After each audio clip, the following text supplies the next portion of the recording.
At Canterbury, therefore, we alighted, and only to find that we should have to wait an hour before we could get a train to Newhaven. I was still looking rather ruefully after the rapid disappearing luggage van which contained my wardrobe, when Holmes pulled my sleeve and pointed up the line. "Already, you see," said he. Far away from among the Kentish woods there rose a thin spray of smoke. A minute later a carriage and engine could be seen flying along the open curve which leads to the station. We had hardly time to take our place behind a pile of luggage when it passed with a rattle and a roar, beating a blast of hot air into our faces. "There he goes," said Holmes, as we watched the carriage swing and rock over the points. "There are limits, you see, to our friend's intelligence. It would have been a coup de maître had he deduced what I would deduce, and acted accordingly." "And what would he have done had he overtaken us?" "There cannot be the least doubt that he would have made a murderous attack upon me. It is, however, a game at which two may play. The question now is whether we should take a premature lunch here, or run our chance of starving before we reach the buffet at Newhaven. We made our way to Brussels that night, and spent 2 days there, moving on upon the third day as far as Strasbourg. On the Monday morning Holmes had telegraphed to the London police, and in the evening we found a reply waiting for us at our hotel. Holmes tore it open, and then with a bitter curse hurled it into the grate. "I might have known it," he groaned. "He has escaped." "Moriarty?" "They've secured the whole gang with the exception of him. He's given them the slip. Of course, when I had left the country there was no one to cope with him, but I did think that I had put the game in their hands. I think that you had better return to England, Watson." "Why?"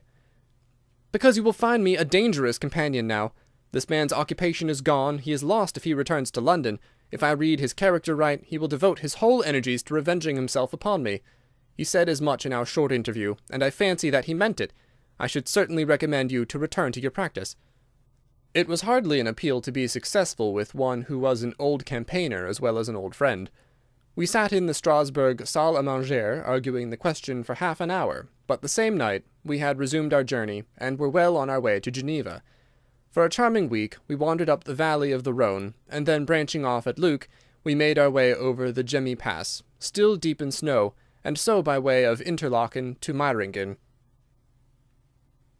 It was a lovely trip, the dainty green of the spring below, the virgin white of the winter above, but it was clear to me that never for one instant did Holmes forget the shadow which lay across him. In the homely Alpine villages, or in the lonely mountain passes, I could tell by his quick glancing eyes and his sharp scrutiny of every face that passed us, that he was well convinced that, walk where we would, we could not walk ourselves clear of the danger which was dogging our footsteps. Once, I remember, as we passed over the Gemmi, and walked along the border of the melancholy Daubensee, a large rock which had been dislodged from the ridge upon our right clattered down and roared into the lake behind us. In an instant Holmes had raced up onto the bridge, and standing upon a lofty pinnacle, craned his neck in every direction. It was in vain that our guide assured him that a fall of stones was a common chance in the springtime at that spot. He said nothing, but he smiled at me with the air of a man who sees the fulfilment of that which he had expected. And yet, for all his watchfulness, he was never depressed. On the contrary, I can never recollect having seen him in such exuberant spirits. Again and again he recurred to the fact that if he could be assured that society was freed from Professor Moriarty, he would cheerfully bring his own career to a conclusion. "I think that I may go so far as to say, Watson, that I have not lived wholly in vain," he remarked. "If my record were closed tonight, I could still survey it with equanimity. The air of London is the sweeter for my presence. In over 1,000 cases I am not aware that I have ever used my powers upon the wrong side. Of late I have been tempted to look into the problems furnished by nature rather than those more superficial ones for which our artificial state of society is responsible.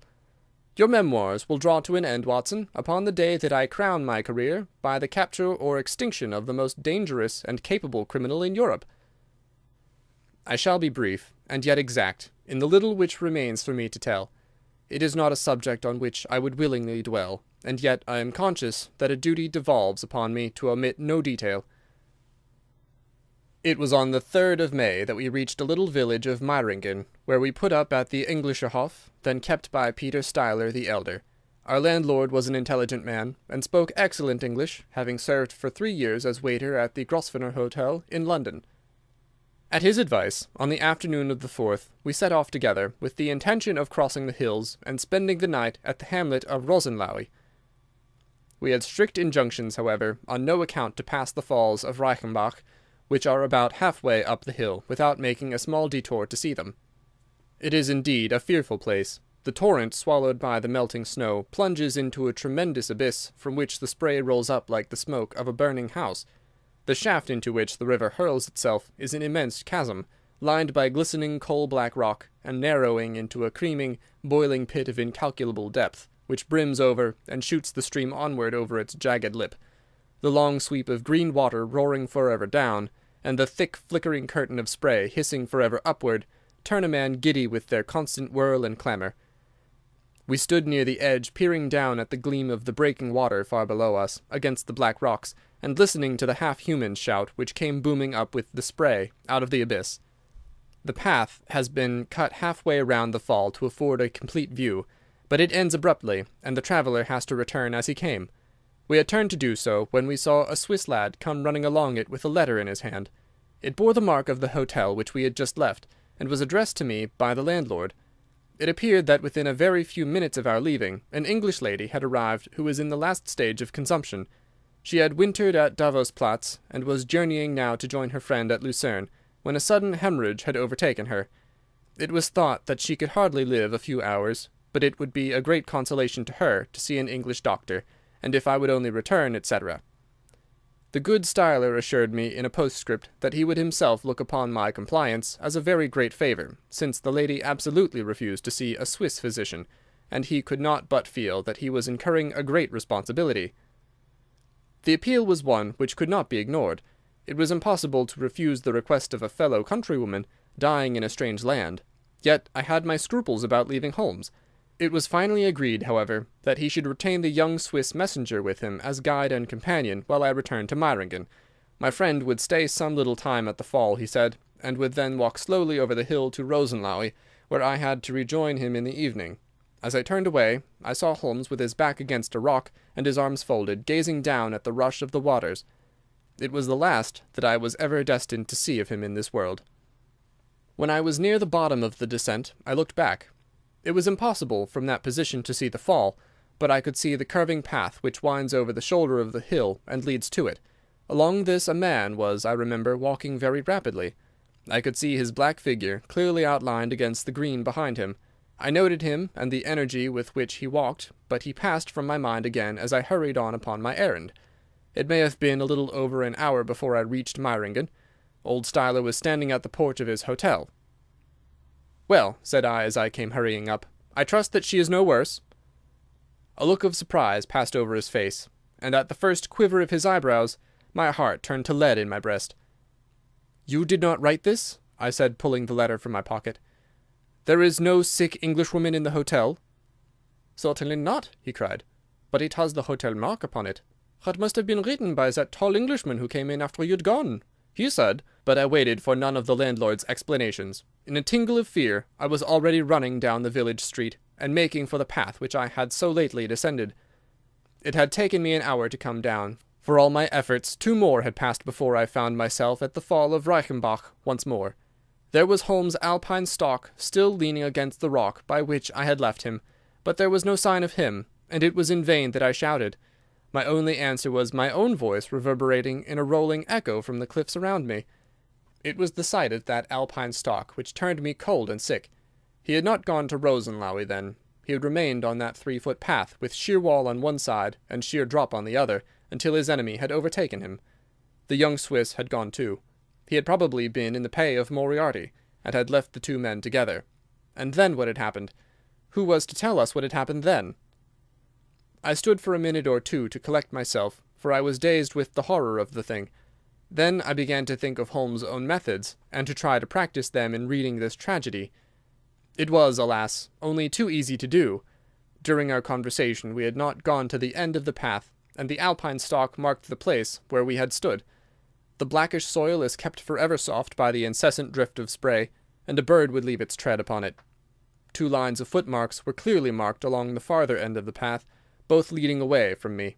There were none returning. A few yards from the end, the soil was all ploughed up into a patch of mud, and the branches and ferns which fringed the chasm were torn and bedraggled. I lay upon my face and peered over with the spray spouting up all around me. It had darkened since I left, and now I could only see here and there the glistening of moisture upon the black walls, and far away, down at the end of the shaft, the gleam of the broken water. I shouted, but only the same half-human cry of the fall was borne back to my ears. But it was destined that I should after all have a last word of greeting from my friend and comrade. I have said that his alpine stock had been left leaning against a rock which jutted on to the path. From the top of this boulder the gleam of something bright caught my eye, and raising my hand I found that it came from the silver cigarette-case which he used to carry. As I took it up, a small square of paper upon which it had been lain fluttered down onto the ground. Unfolding it, I found that it consisted of 3 pages torn from his notebook and addressed to me. It was characteristic of the man that the direction was as precise and the writing as firm and clear as though it had been written in his study. "My dear Watson," it said, "I write these few lines through the courtesy of Mr. Moriarty, who awaits my convenience for the final discussion of those questions which lie between us. He has been giving me a sketch of the methods by which he avoided the English police and kept himself informed of our movements. They certainly confirm the very high opinion which I had formed of his abilities. I am pleased to think that I shall be able to free society from any further effects of his presence, though I fear that it is at a cost which will give pain to my friends, and especially, my dear Watson, to you. I have already explained to you, however, that my career had in any case reached its crisis, and that no possible conclusion to it could be more congenial to me than this. Indeed, if I may make a full confession to you, I was quite convinced that the letter from Meiringen was a hoax, and I allowed you to depart on that errand under the persuasion that some development of this sort would follow. Tell Inspector Patterson that the papers which he needs to convict the gang are in pigeonhole M, done up in a blue envelope, and inscribed Moriarty. I made every disposition of my property before leaving England, and handed it to my brother Mycroft. Pray give my greetings to Mrs. Watson, and believe me to be, my dear fellow, very sincerely yours, Sherlock Holmes." A few words may suffice to tell the little that remains. An examination by experts leaves little doubt that a personal contest between the 2 men ended, as it could hardly fail to end in such a situation, in their reeling over, locked in each other's arms.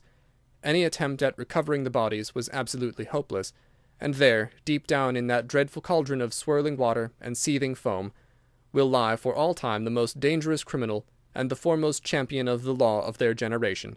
The Swiss youth was never found again, and there can be no doubt that he was one of the numerous agents whom Moriarty kept in his employ. As to the gang, it will be within the memory of the public how completely the evidence which Holmes had accumulated exposed their organization, and how heavily the hand of the dead man weighed upon them. Of their terrible chief, few details came out during the proceedings, and if I have now been compelled to make a clear statement of his career, it is due to those injudicious champions who have endeavoured to clear his memory by attacks upon him, whom I shall ever regard as the best and the wisest man whom I have ever known.